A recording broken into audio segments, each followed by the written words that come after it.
Feel me.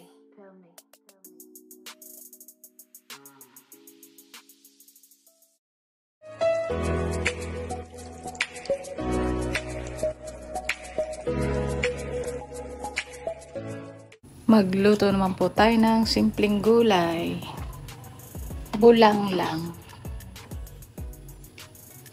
At hugas-bigas po ang ating ilalagay. Yan. Papartneran po natin ng sinaing na tulingan.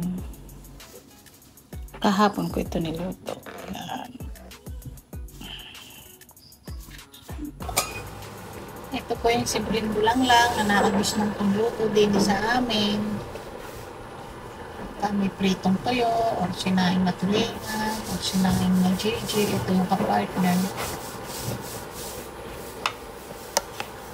Simpleng bulang lang. Ito na po ang ating ulam ngayon. Yan, yung binulang lang na niluto ko.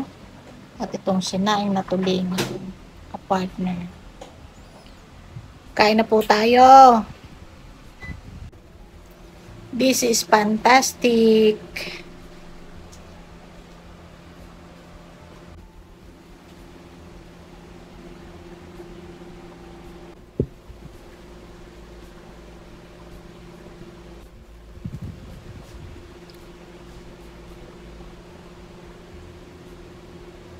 Langin ko sito, bigay ko sa inyo. Ha? Kain na po. Plastic ito. Lang. Eh! Masarap yung kalabasa. Manamis-namis. Oo, magulang eh. Sinong gagaling ito? Binili sa bayan? Duro eh? Binili ko. Ganda. Kaya yung binili kay Will. Anong pangalan? Naamis ko ang bulang lang.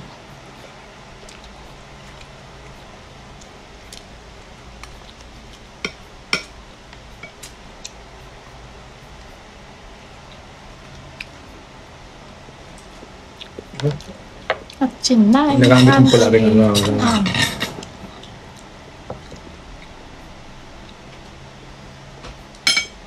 Ito ang mga nakabis na ulam eh. May sinaing na tulingan, may bulang lang na gulay.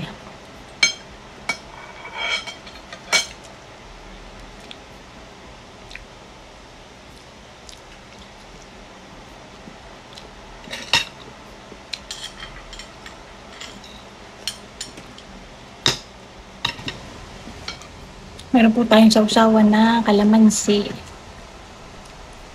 na may asin. Ang ginagawa na pagka may saluyahan, yung mura, kasama yung ano, unahan kami doon. Yung talbos. Yung talbot, luya, Yung ngayon mahaba. yung pinipit-pit. Yung tangkay. Hindi kasama ito ngayon laman ng mura. Yun yung sinasasaw sa kalamansi na may asin. May kasama kaunting dunggot na gayang. Hindi laman, yung luya mismo, hindi yung dahon. Hindi kinakain yung dahon. Pag inilagay yung dahon ng ganito, yun yung pinipit-pit, mga 2-3 piraso.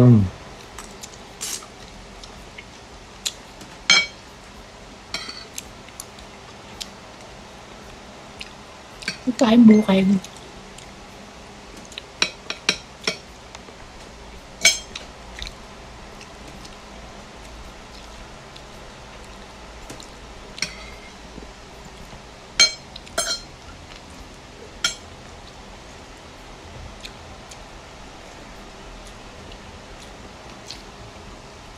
Kung sampalo ka nga yan, o kaya sariwa, masisap lang. Yung sariwang kalamansi. Wala eh, walang kalamansi. Ayos na.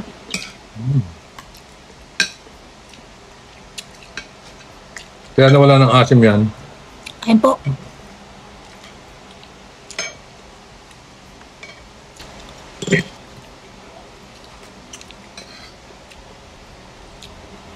Tapos na kumain.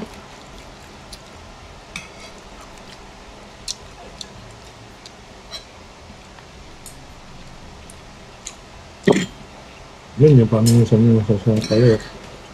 Ay. Ano lang, lilipat mo din eh.